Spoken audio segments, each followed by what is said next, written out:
Today I'm going to explain an American psychological thriller film called Fractured. Spoilers ahead. Watch out and take care. Ray Monroe, with his wife Joanne and his daughter Perry, is driving home from his in-laws' house. It is the day of Thanksgiving. The couple argues about their relationship, as Perry sits in the backseat listening to music on her headphones. Joanne begins to cry, knowing that their marriage is at its ending. As they argue, Perry's headphones stop working, so the couple stops arguing and sings songs with Perry to keep her entertained. Sometime later, Perry has to go to the bathroom. Ray pulls over at a gas station. Joanne takes Perry to the washroom, as Ray goes to buy batteries for Perry's headphones, coffee, and a Coke for Joanne. However, he is short on money, so he ditches the batteries and gets 2 liquor bottles for himself. Back in the car, he lies to Joanne, telling her that the store did not have batteries. Ray is about to start the car, when Perry notices that her compact is missing.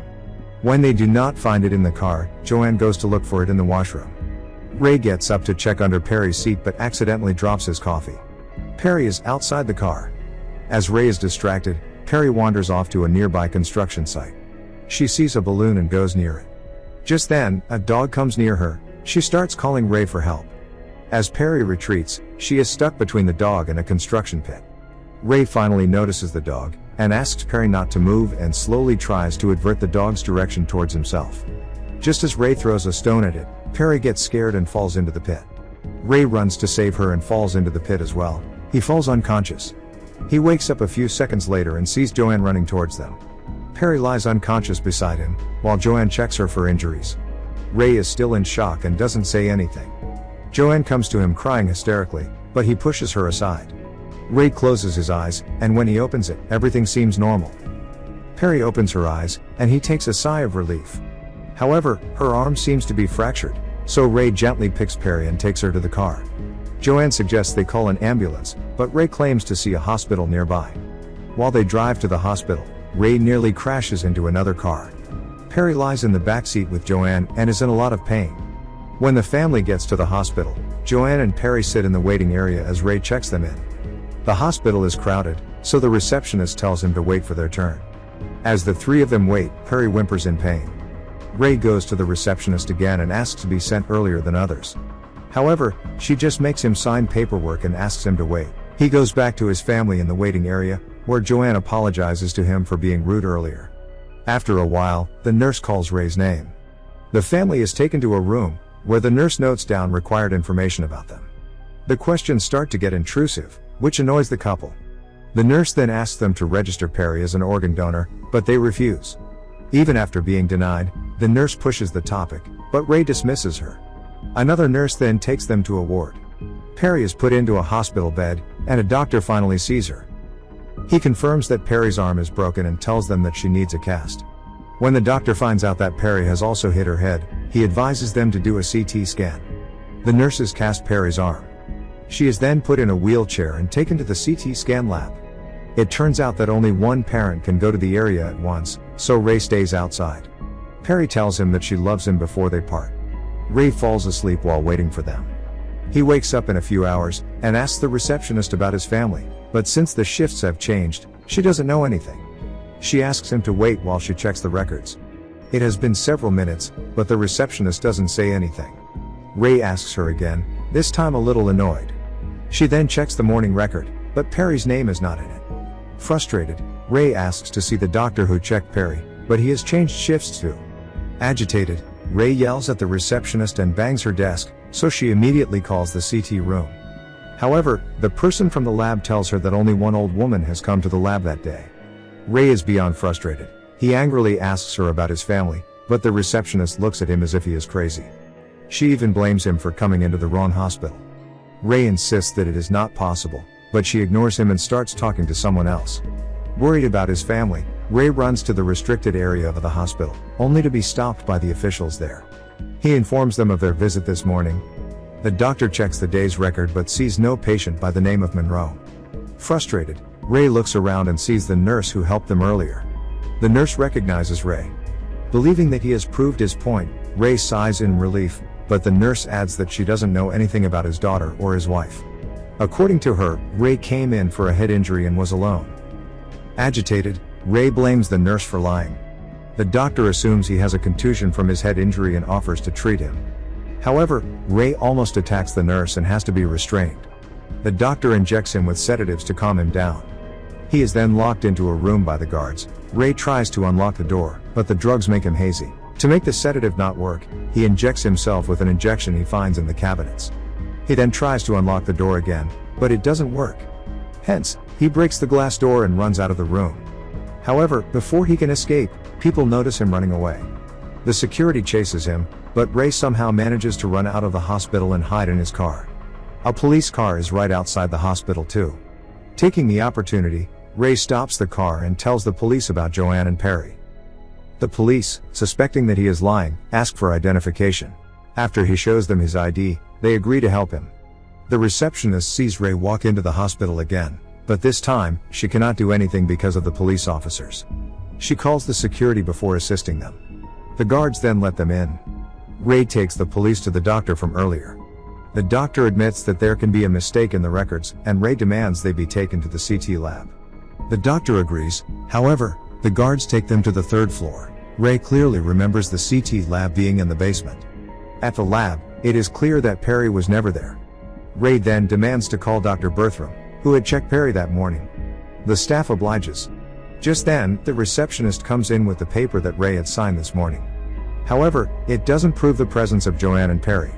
Dr. Bertram finally arrives, and reveals that Ray came to the hospital alone to get treated for his head injury. The doctor had asked him to do a CT scan, but he refused, saying that his wife Abby was waiting for him outside. The police officers get suspicious of Ray because he has told them that his wife's name is Joanne, not Abby. Ray then reveals that Abby is his ex-wife, who has been dead for years. Helpless, Ray accuses the hospital of kidnapping his family. The security guard suggests they look at the CCTV camera footage to see if Ray is lying. The group then watches the footage for the morning, but Perry and Joanne are in none of them.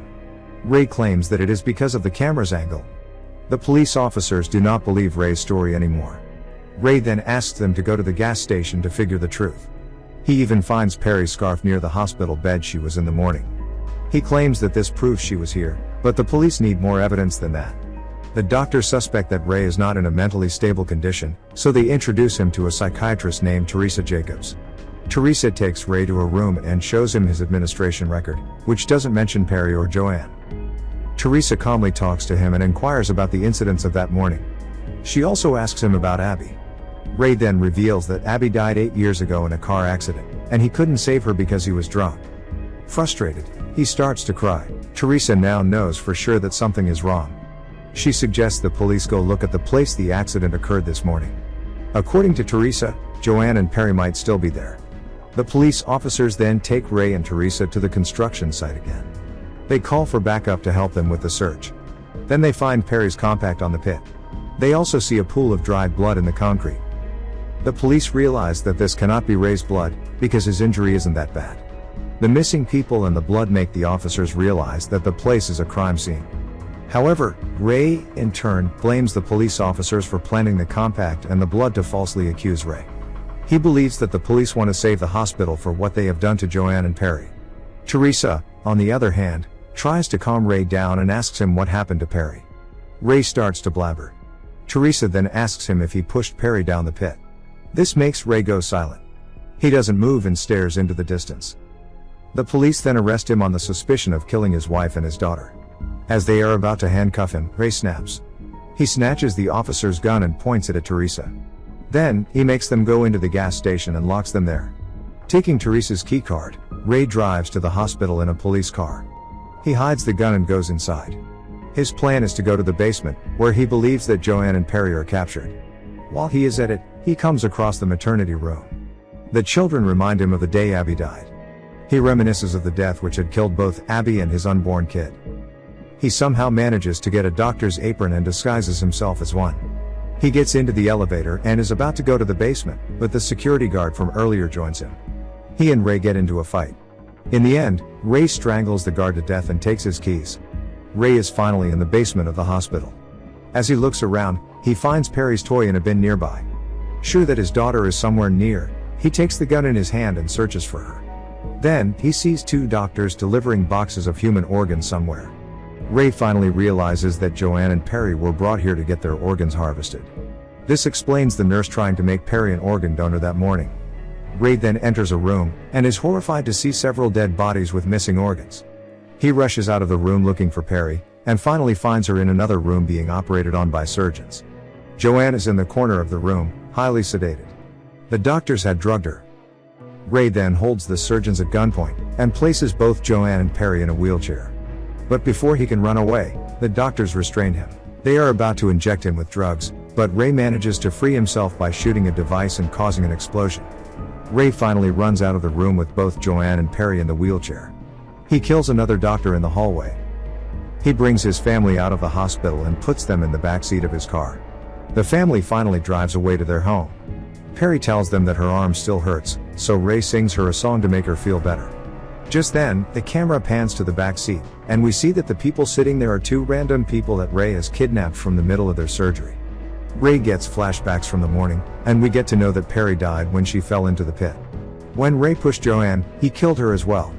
Ray's mind couldn't handle the pain of him being the reason for his family's death.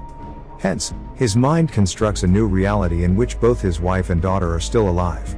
Ray believes he is rescuing them, but it is revealed that he has kidnapped a random patient from surgery. Joanne and Perry's dead bodies were inside the trunk of his car the whole time. The movie ends as Ray hallucinates Joanne telling him to take them home. And that's the heartbreaking ending of the movie. Subscribe for more videos like this, turn on notifications, and leave a like to help the channel out. Thank you for watching.